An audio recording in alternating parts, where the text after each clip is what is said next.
The silver-backed pocket watch in Adelaide Porter's trembling hand struck noon as the Kansas City station master called the final boarding for the westbound train.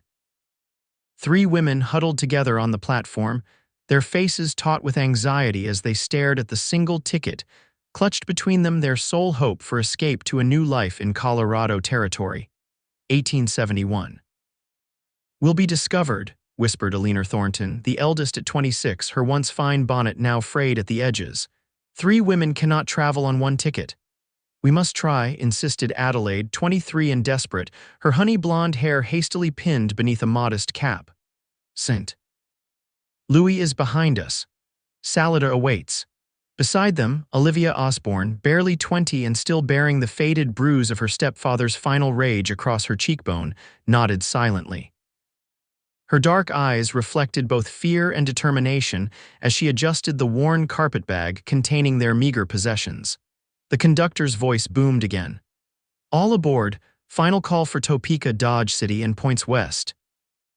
The women exchanged glances, their plan crystallizing in silent agreement. Alina would board first with the ticket, then slip it back through the window to Adelaide, who would pass it finally to Olivia. It was desperate. It was foolish. But desperation had driven them from their respective homes to form this unlikely sisterhood of necessity. "God be with us," Alina murmured as she stepped forward, ticket extended, her voice steady despite her racing heart. The journey westward began. Xavier Prescott had no patience for train schedules. At 32, he'd spent enough years in the saddle to know that a good horse was more reliable than any steam engine. Still, as the new cattle manager for the Rocking W Ranch outside Salida, Colorado, he'd agreed to meet the incoming train for supplies and the ranch owner's monthly correspondence. Leaning against the weathered post of Salida's modest station, Xavier adjusted his Stetson against the early autumn sun. His tanned face, etched with lines from years of squinting across open ranges, remained impassive as the distant train whistle announced its approach. The settlement of Salida was growing steadily since the Denver and Rio Grande Railway had established it as a division point, but it still retained the rawness of frontier life that Xavier preferred. "Trains running late again," remarked the station agent, stepping onto the platform. "Heard there was trouble back in Dodge, something about ticket confusion." Xavier merely nodded, uninterested in railroad problems. The Rocking W had 300 head to move before winter set in, and that occupied his thoughts far more than passenger complications. The train finally rounded the bend, belching black smoke against the backdrop of the towering collegiate peaks. As it screeched to a halt, Xavier straightened, preparing to collect his packages and return to the ranch. He never expected that this routine errand would alter the course of his carefully ordered life. First down from the passenger car was a tall woman with auburn hair, her posture rigid with obvious exhaustion. She clutched a small valise and scanned the platform with wary eyes before moving toward the water pump at the station's edge. Xavier might have paid her no mind, but something in her alert, defensive stance caught his attention. She moved like someone accustomed to watching her back. Minutes later, as Xavier signed for the ranch's packages, a second woman descended, younger than the first, with honey blonde hair and a determined set to her jaw. She too carried little but moved with purpose toward the town's main street. Only when the train had emptied most of its passengers did the third woman appear. Unlike the others, she hesitated at the top step, seemingly overwhelmed by her arrival. Even from a distance, Xavier could see she was younger than her traveling companions, her dark hair escaping from beneath a simple bonnet, her dress modest but clearly mended in several places. When she stumbled slightly on the last step, Xavier moved instinctively, reaching her side in several long strides. His hand caught her elbow, steadying her. "Careful there, miss," he said, his voice roughened by years of calling to cattle and men across windswept plains. Olivia Osborne looked up, startled by the contact, and found herself staring into eyes the color of a summer storm. She quickly composed herself, remembering Alina's constant warning, "Trust no one." "Thank you, sir, I'm quite all right," she said, gently extracting her arm from his grasp. Xavier noted the fading bruise on her cheek before she turned away, and something protective stirred within him.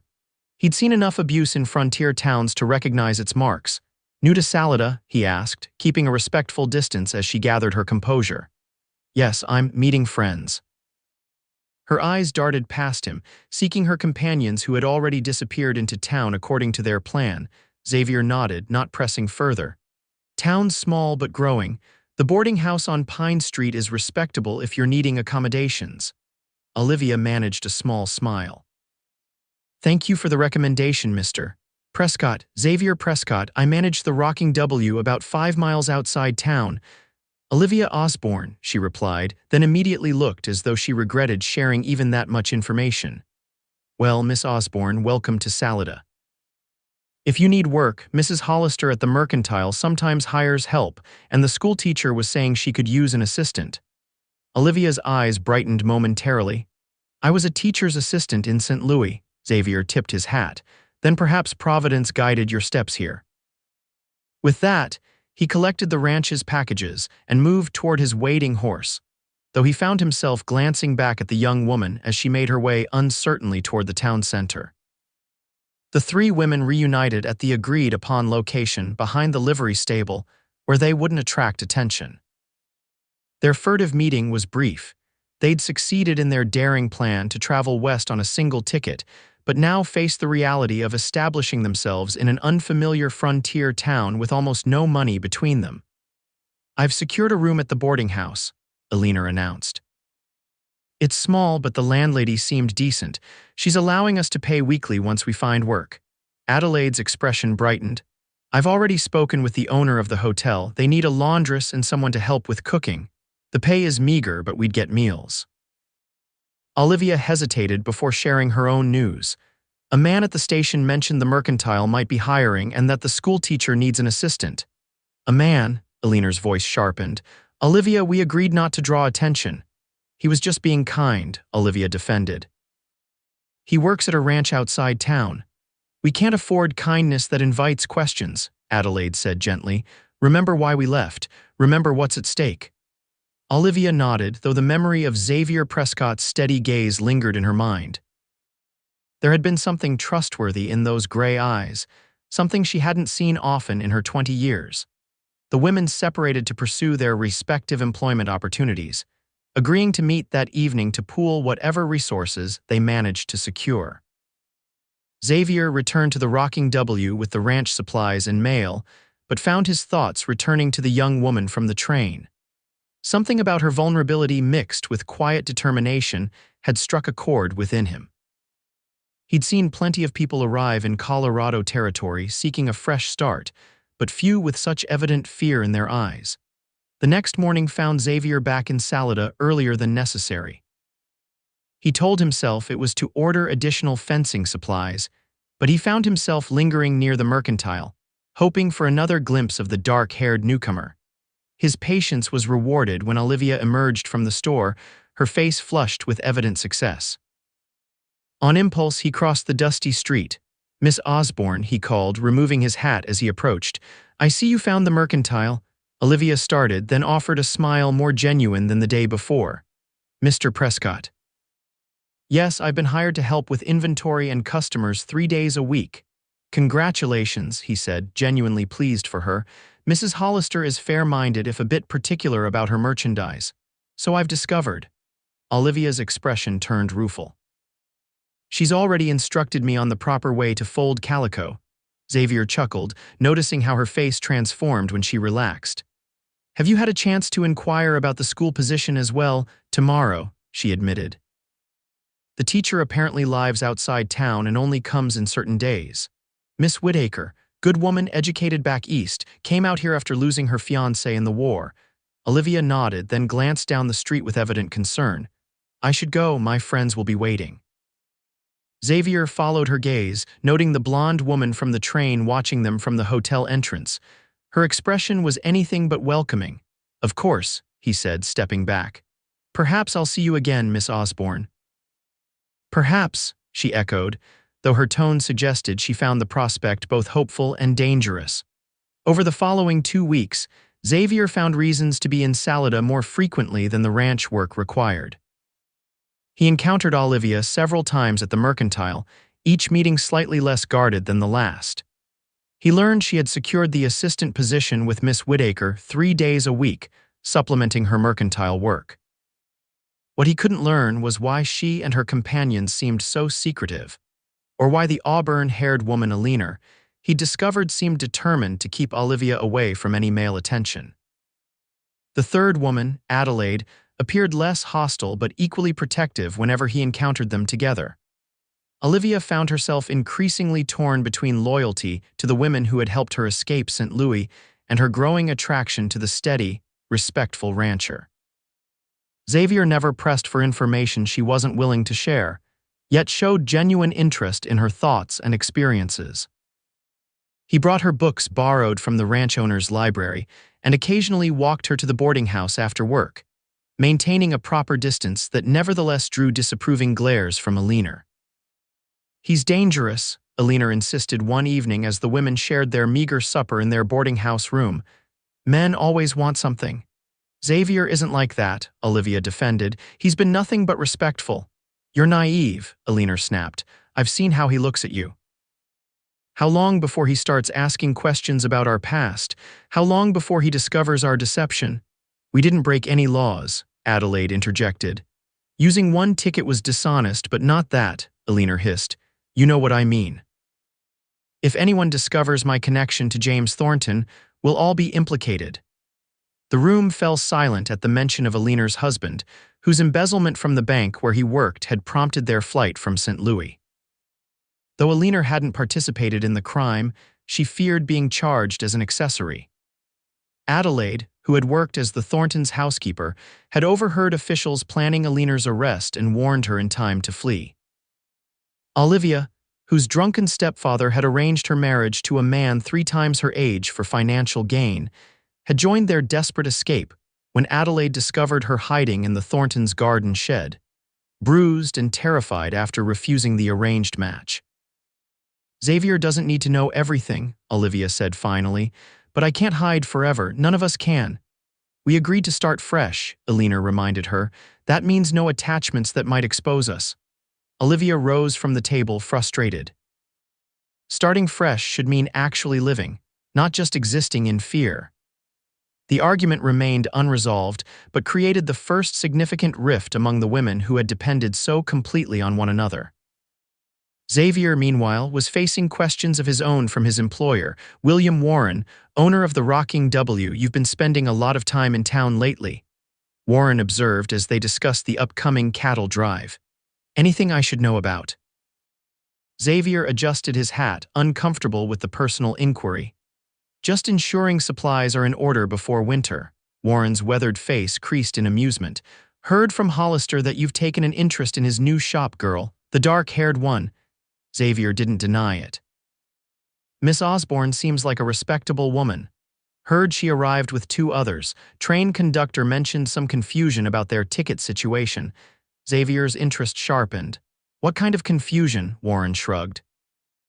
"Something about only one of them having proper documentation when they boarded in Kansas City. Probably nothing, but folks talk." The information troubled Xavier, not because he cared about a potential rule violation, but because it suggested Olivia and her companions might be in some kind of trouble. It explained their secretiveness and constant vigilance. His next encounter with Olivia came unexpectedly during a sudden autumn downpour. He found her sheltering under the awning of the telegraph office, clutching schoolbooks to her chest as rain drummed relentlessly on the wooden sidewalks. "Miss Osborne," he called, dismounting quickly and leading his horse under the same shelter. "Caught in the weather, I see, Mr. Prescott." Her smile seemed genuine despite her bedraggled appearance. "I was helping Miss Whittaker prepare for examinations when the storm began." Xavier removed his oilskin coat and offered it to her. "May I escort you back to town? Caesar here doesn't mind the rain, and there's room for 2. Olivia hesitated, glancing down the muddy street toward the distant boarding house. "I wouldn't want to impose." "It's no imposition," he assured her. "Though I should warn you accepting rides from cowboys might damage your reputation." The teasing comment drew a surprising laugh. My reputation has survived worse than a practical ride through the rain, Mr. Prescott. The candid response intrigued him. Xavier, he corrected. If we're going to brave the elements together, I think we can dispense with formalities. Olivia then, she agreed, accepting his help onto the horse. The ride back to town, with Olivia seated sideways in front of him while he led Caesar at a careful walk, created a closeness neither had anticipated. Though Xavier maintained a respectful hold on the reins rather than her waist, the shared warmth and conversation made the journey seem both too long and too short. May I ask you something, Olivia?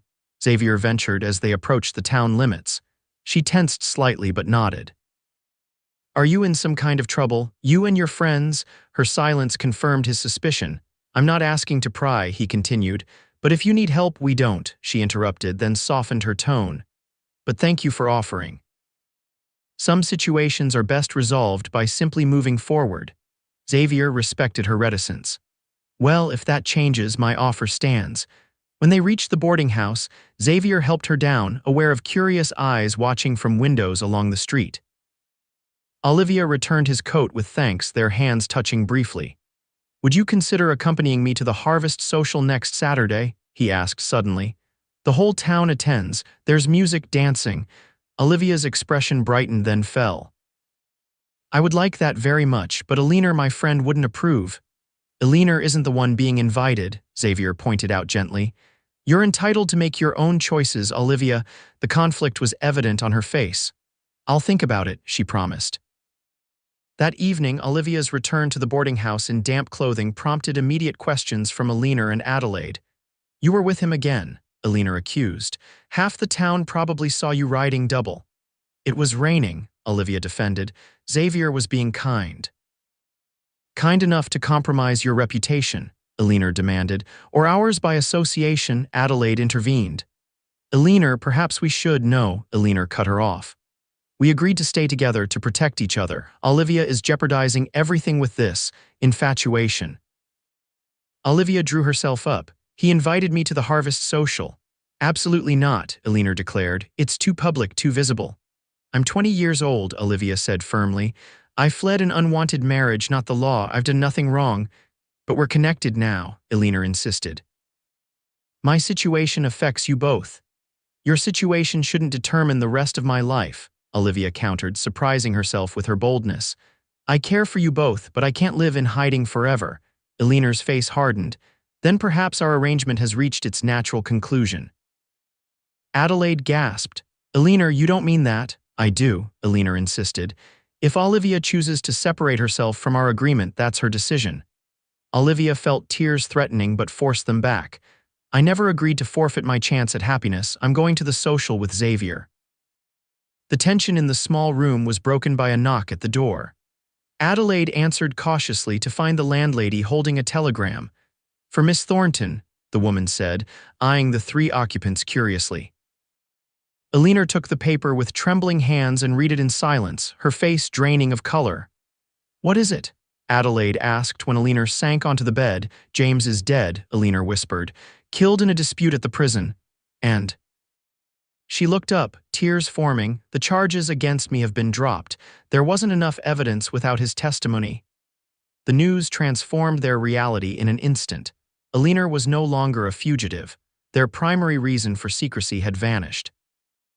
Adelaide embraced Eleanor, whose shock had rendered her speechless. Olivia stood apart, uncertain of her place in this altered dynamic. I'm sorry about your husband, she offered finally. Eleanor shook her head. Don't be, our marriage died long before he did. She looked up at Olivia, her expression softening. I owe you an apology. My fear has made me controlling. You were protecting yourself, Olivia acknowledged, at the expense of your happiness. Eleanor straightened her shoulders. Go to the social with your cowboy, Olivia. You deserve a chance at something better than running. The harvest social transformed Salada's modest town hall into a warm haven of lantern light, autumn decorations, and lively music. Olivia, wearing a borrowed dress Adelaide had skillfully altered, found herself both nervous and exhilarated as Xavier escorted her inside. You look beautiful, he said simply, his admiration evident in his gaze. Olivia felt a blush rise to her cheeks. Thank you for inviting me. The evening unfolded like something from a dream Olivia had never dared entertain. Xavier introduced her to ranch hands, townspeople, and his employer with equal ease. They danced several sets, his hand respectful at her waist, his movements surprisingly graceful for a man who spent most days in the saddle. During a break in the music, they stepped outside for fresh air, the night sky ablaze with stars above the mountain town. "Are you enjoying yourself?" Xavier asked, standing close enough that she could feel his warmth in the cool evening. "More than I can express," she admitted. "I haven't danced since before my father died." Xavier's expression grew serious. "Olivia, I don't need to know everything about your past. But I hope someday you'll trust me enough to share it." Olivia looked up at him, realizing the moment had come for honesty. "Eleanor, my friend, was married to a man who embezzled from a bank in St. Louis. She feared being implicated, so we fled. Adelaide and I accompanied her because we each had our own reasons to leave." "And your reason?" Xavier asked gently. "My stepfather arranged my marriage to his creditor, a man of 60 who had already buried 3 wives. She touched her cheek where the bruise had finally faded. "When I refused, he tried to ensure I wouldn't be attractive to anyone else." Xavier's jaw tightened with anger, but his voice remained calm. "And the shared ticket," Olivia smiled ruefully. "Eleanor had the only money between us. One ticket was all we could afford, so we improvised." To her surprise, Xavier chuckled. "Resourceful, though I imagine the railroad wouldn't appreciate your creativity." "Eleanor received news yesterday," Olivia continued. "Her husband died in prison and the charges against her have been dropped. We're no longer hiding." Xavier took her hand, his expression serious once more. "I'm glad you told me, not because it matters to how I feel about you, but because it means you trust me." "I do," she whispered, the admission both frightening and freeing. "Olivia," he said her name like a prayer. "I've known since I first saw you step off that train that you were someone special. These past weeks have only confirmed what my heart recognized immediately." She trembled slightly, overwhelmed by emotions she'd never expected to feel. Xavier, he stepped closer, one hand gently cupping her cheek. "May I kiss you, Olivia?" Her answer was to rise on tiptoe, closing the distance between them. His lips met hers with tenderness that gradually deepened into something more passionate, a promise of feelings too profound for words. When they finally drew apart, breathless and smiling, Olivia knew with absolute certainty that her journey west had led exactly where she was meant to be. The winter of 1871 brought heavy snow to Salida, transforming the mountain town into a crystalline wonderland. For Olivia, it was a season of profound change and unexpected joy. Eleanor, freed from her fear of prosecution, had taken a position as bookkeeper at the Salida Bank, her education and natural aptitude for numbers earning her the reluctant respect of the male staff. Adelaide had discovered a talent for millinery and secured an apprenticeship with the town's seamstress, her gentle nature and artistic eye making her popular with customers. Olivia divided her time between assisting at the school and working at the mercantile, but her heart belonged to the moments spent with Xavier. Their courtship progressed with a certainty that seemed both miraculous and inevitable. They shared books, long conversations about hopes and dreams, and increasingly tender moments away from curious eyes. By Christmas, Xavier had spoken to Olivia's friends the closest thing to family she had about his intentions. Both women gave their blessing, Eleanor with characteristic practicality, "He seems honorable, and the rocking W is prosperous," and Adelaide with romantic enthusiasm, "He looks at you like your sunrise after the darkest night." On a crisp January evening, with snow falling gently outside the schoolhouse where Olivia was organizing books, Xavier arrived with a lantern and a nervous expression. He'd asked her to meet him after her work was finished, promising a surprise. "Ready for an adventure?" he asked, helping her with her coat. "With you, always," she replied, her heart quickening at his smile. He led her to a waiting sleigh, tucking warm blankets around her before taking the reins. The bells jingled merrily as they glided through the snowy streets and out toward the rocking W. "Where are we going?" she asked, enchanted by the moonlit landscape. "You'll see," was all he would say, his gray eyes twinkling with secret amusement. They arrived not at the main ranch house, but at a smaller cabin nestled among pine trees. Smoke curled invitingly from its chimney and lanterns glowed in the windows. "What is this place?" Olivia asked as Xavier helped her from the sleigh. "My home," he said simply. "I built it when I first came to work for Warren, and I hope." He hesitated, suddenly vulnerable. "I hope it might be our home, if you'll have me." Olivia's breath caught as he led her inside. The cabin was modest but beautifully crafted, with a stone fireplace, sturdy furniture, and to her astonishment a small bookshelf already filled with volumes. "Xavier, it's wonderful," she breathed, turning to find him watching her intently. "There's one more surprise," he said, taking her hand and leading her to a small side room. Olivia gasped. Inside was a desk, a chalkboard, and several small tables. "A schoolroom," Xavier nodded. "Warren has 6 children on the ranch with no formal education. 3 more families nearby are in the same situation. They've agreed to pay for a teacher if I provide the space." His expression grew earnest. "You mentioned wanting your own school someday. This would be small, but it would be yours." Tears filled Olivia's eyes at his thoughtfulness. "You remembered." "I remember everything you tell me, Olivia." He took both her hands in his. "I love you, not just your beauty or your kindness, but your courage, your determination, your dreams. I want to build a life with you here if you'll have me." Olivia felt joy surge through her as Xavier knelt before her, producing a simple gold ring. "Olivia Osborne, will you marry me?" "Yes," she whispered, then louder. "Yes, Xavier, yes." Their wedding in April 1872 brought together the entire town of Salida. Elinor gave the bride away, her usual reserve softened by genuine happiness for her friend. Adelaide had created Olivia's wedding gown, a confection of ivory satin and delicate lace that transformed the once frightened girl from the train platform into a radiant bride. Xavier, standing tall and proud in his best suit, watched Olivia approach with wonder in his eyes. As they exchanged vows beneath an arch of spring flowers, both reflected on the unlikely journey that had brought them together, one train ticket shared by 3 desperate women, one chance meeting at a frontier station, and countless choices that led to this moment of perfect certainty. "I now pronounce you husband and wife," the minister declared, his words nearly drowned by the cheers of the assembled guests. As Xavier swept Olivia into a kiss that promised a lifetime of tomorrows, she thought of that silver-backed pocket watch that had marked their departure from Kansas City. Time had brought her not just to a place, but to a person, the one man among many whose heart matched her own. Later that evening, as they danced beneath stars that seemed to bless their union, Xavier pulled his bride close. "Happy, Mrs. Prescott." Olivia smiled up at the man who had seen past her fear to the woman she could become. "Happier than I ever imagined possible." "And your friends?" he asked, nodding toward Elinor and Adelaide, who were engaged in conversation with Warren and his wife. "Finding their own paths," Olivia said confidently. "Elinor may never marry again, but she's respected here. And Adelaide," she smiled as she watched the gentle blonde laughing with the town doctor, "I think she may have found her own happiness." Xavier kissed her forehead. "One train ticket brought 3 remarkable women west, but I'm selfishly glad only one captured my heart." "As am I," Olivia whispered, rising on tiptoe to seal their agreement with a kiss that held all the promise of their shared future, a future born from desperation, but flowering into enduring love on the frontier they now called home.